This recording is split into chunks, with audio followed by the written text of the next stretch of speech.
Gonna need my emotional support friend for this one. Hey everyone, welcome to my channel. If you're new here, so am I. So if you want to figure out this YouTube thing together, make sure to subscribe because I've got a lot of fun stuff coming your way soon. So you want to move to New York, you want to earn the right to say, I'm walking here. You want to go to your local deli, get a greasy bacon, egg, cheese croissant in a to-go baggie just to take it back to your apartment with no dining furniture, and also deal with the roaches that are gonna come feast off your crumbs later.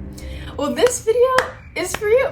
Today I wanted to share my experience living in New York and give the reasons why I was ready to leave at any given opportunity. I also want to preface this video with my own bias and my background. So I'm an introverted person, I come from the Midwest, so I really value my space, my privacy, peace and quiet, general cleanliness, and I don't party or drink a lot, so going out in the city is a really big event socially, so there wasn't a lot of nightlife value for me. But if that's something that you are looking for, New York could be a great place to live. So these are the 4 key things that I'm going to be breaking down in this video. Number 1, price versus quality. Number 2, sensory overload. Number 3, rats and roaches are no joke. And number 4, the good parts.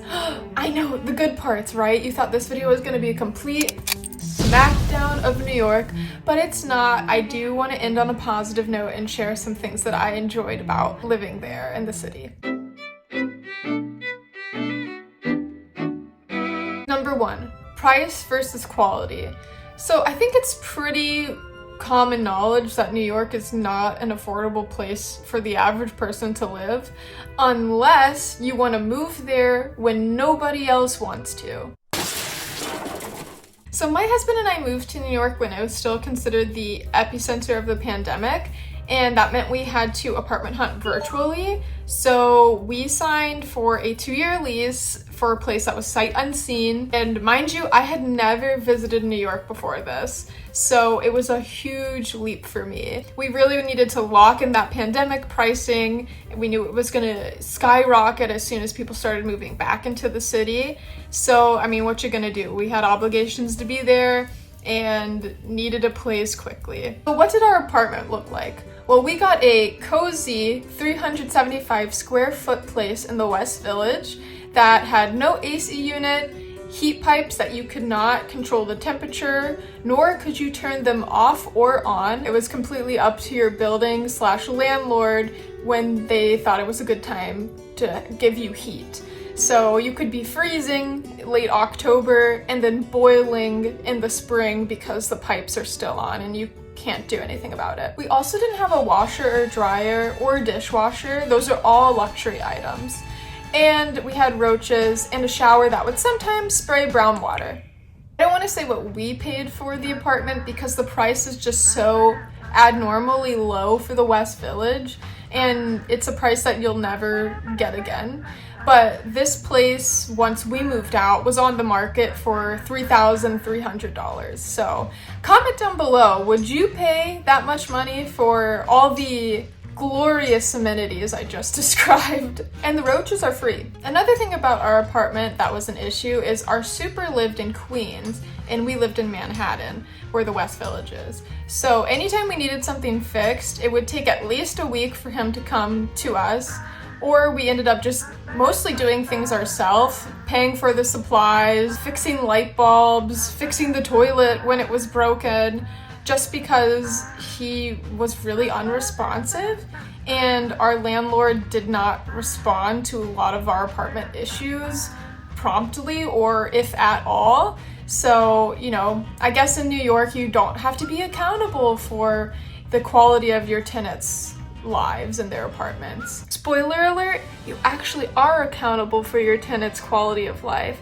But in New York, for some reason, it's just really easy to get away with stuff. We also had to walk past Bradley Cooper's house when we were doing our laundry. So once a week, carrying this huge laundry basket, looking like an absolute slimy worm.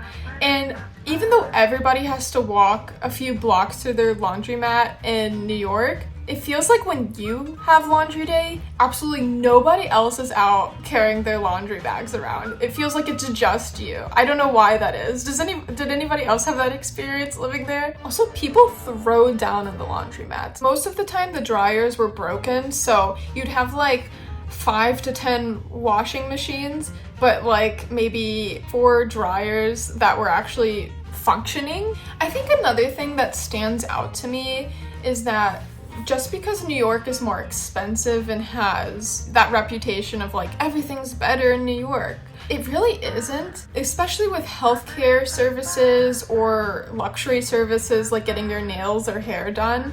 There was a time my friend visited me and we went to this nail salon where my nail tech was yelling at me the whole time, and I was trying to be so still and so good and listening to any instructions. At one point she literally slapped my hand and said, "Stop moving, you are going to listen to everything that I say, okay?" And she like made me say okay back, and I was like, okay. Tell me why I was pressured to give a 20% tip. Tell me why. Be so for real right now. Also, I've had some of the worst haircuts in my life in New York. I would see a salon have almost 5 stars, and I go and I'm looking jacked up by the time I come out. Sensory overload. So from crowded sidewalks to fire trucks and ambulances to construction noises to smells of all kinds, my brain just malfunctioned every time I left my apartment. As somebody who was used to not really having to think that hard when I went out for a walk, you know, growing up Midwest suburbs, can go for a walk and feel very relaxed. Walking in New York is like driving. There are unspoken traffic rules that you must follow. You know, if you're walking on the right side, like everybody needs to walk on the right side. There's not a lot of space. The sidewalks are very small. If you want to pass somebody, like you know how you would driving, you would get into the other lane, speed up, and then get back over. You have to do that with walking too. So if you're gonna get on the left side of the sidewalk, you need to look behind you, in front of you, make sure nobody's coming, floor it in front of everybody, and then frantically get back over on the right side before somebody's coming in the opposite direction, which a lot of the time just leaves you sweaty and stressed out. Also, you cannot, for any reason, stop in the middle of the sidewalk. I never did this before moving to New York, but for some reason, so many people do this. Like, they will just pick up their phone and just stop mid-walk. Also, the delivery drivers do not give an F that you exist. They will run you over on the sidewalk to get to the apartment they need to get their delivery out of the way. They are hustling there. For those of you who don't know, in New York, most delivery drivers for, you know, DoorDash or Uber Eats, they're all using electric bikes. And so they have to drive onto the sidewalk to get to apartments. It's very chaotic and it causes a lot of issues. There's so many times where I almost was hit by a delivery driver. As someone who ordered a lot of Shake Shack, I'm now thinking, how many casualties from my burgers were there that I'm just unaware of? So all this that I've mentioned is obviously like really common sidewalk etiquette, right? Like, be aware of your surroundings. But because you're swerving in and out of hundreds of people a day sometimes, it can all be just really mentally exhausting, and it kind of makes you want to stay home more, which I did, and that's why I ordered delivery so often, unfortunately. Also, for every corner in the city, there is a smoker camped out like an NPC waiting for you to trigger them into action, and they will walk in front of you for the next few blocks in the direction you have to go in, so there is absolutely no escape. On top of everything I just said, add the noise from like fire trucks and ambulances, construction, and you've just got yourself a really bad case of sensory overload. The only cure is really to just never leave your apartment again.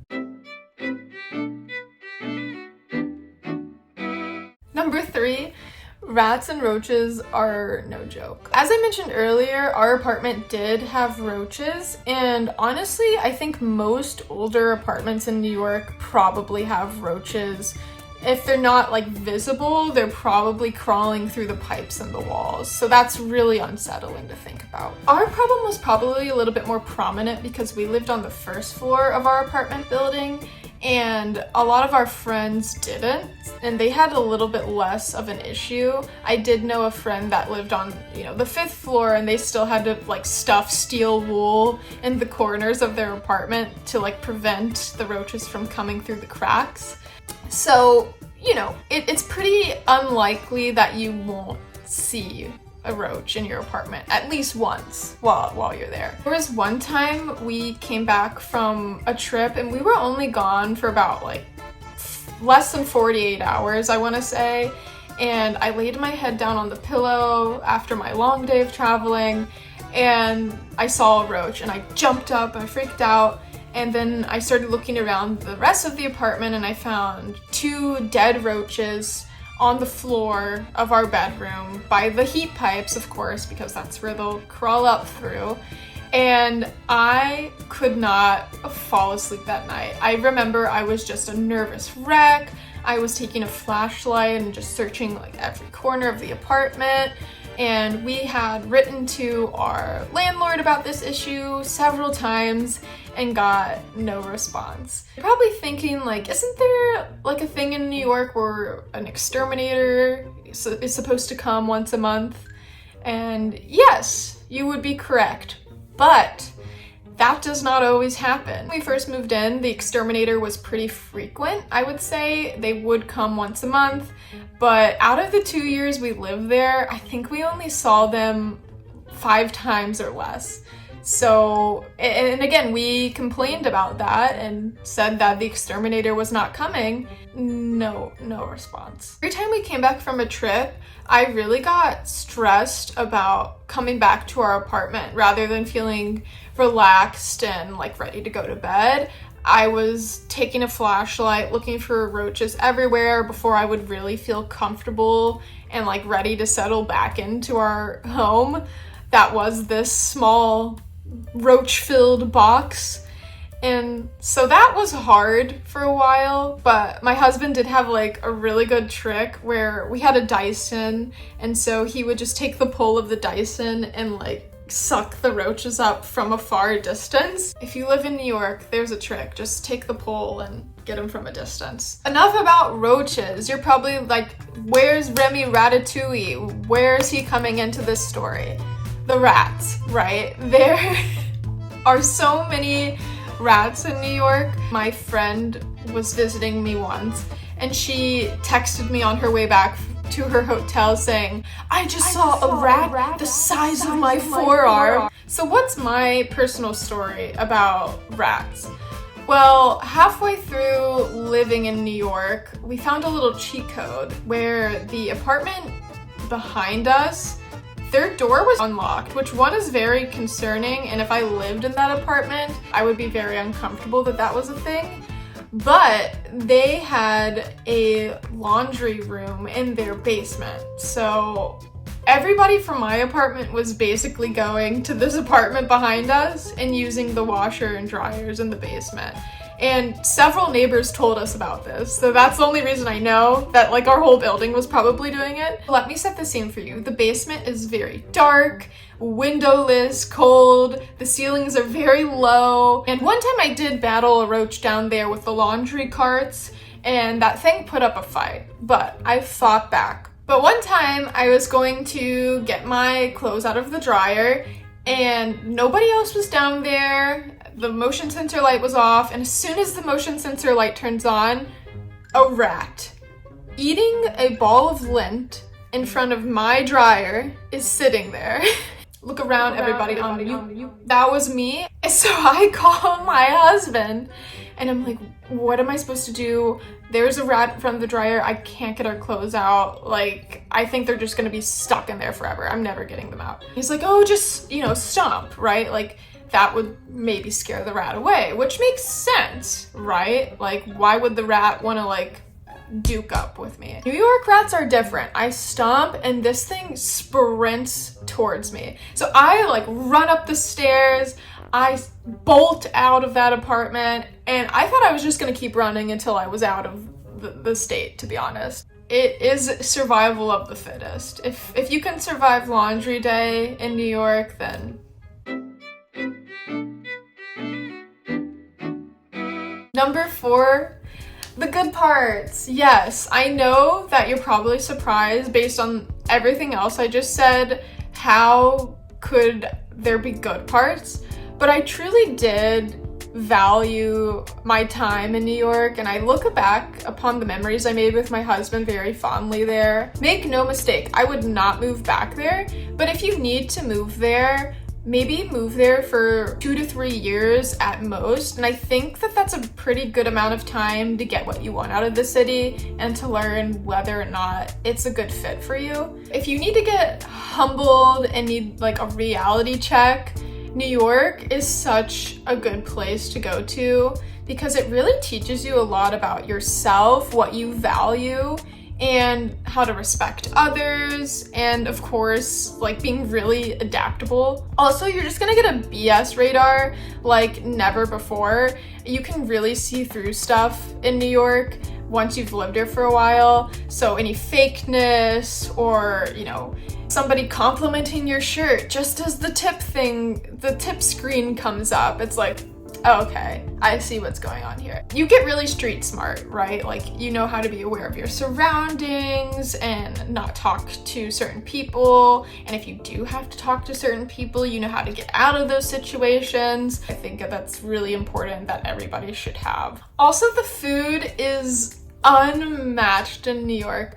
It really is the best food I've ever had in the US. There's really no place like New York where there's so many diverse options within a walkable distance from where you live, especially if you're in Manhattan. Of course, I can only speak for Manhattan because that's where I lived. I really miss the food. I can't wait to go back and visit and try all my favorites and also just new stuff. There's always new restaurants or cafes and little boutiques popping up. So there's always endless amount of things to do there, which I think that's probably one of the biggest appeals, is like you never will be bored, that's for sure. You'll be stressed, but you won't be bored. Maybe I can make a video about all my favorite places to eat in New York.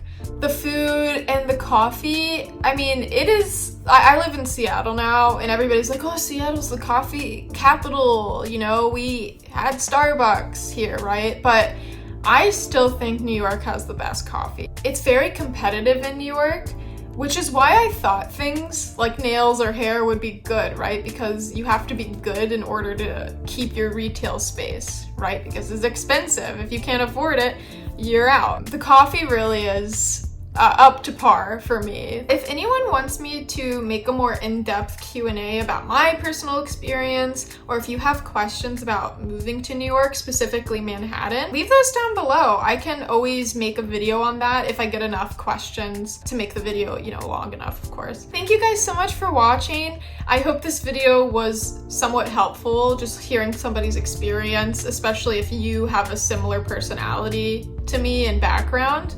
And also just entertaining at the very least. I hope, if anything, you could get that, right? I know New Yorkers love New York, but they love to also talk the most crap about it. It's so true. Make sure to give this video a thumbs up for me down below, and I'll see you guys next time. Bye!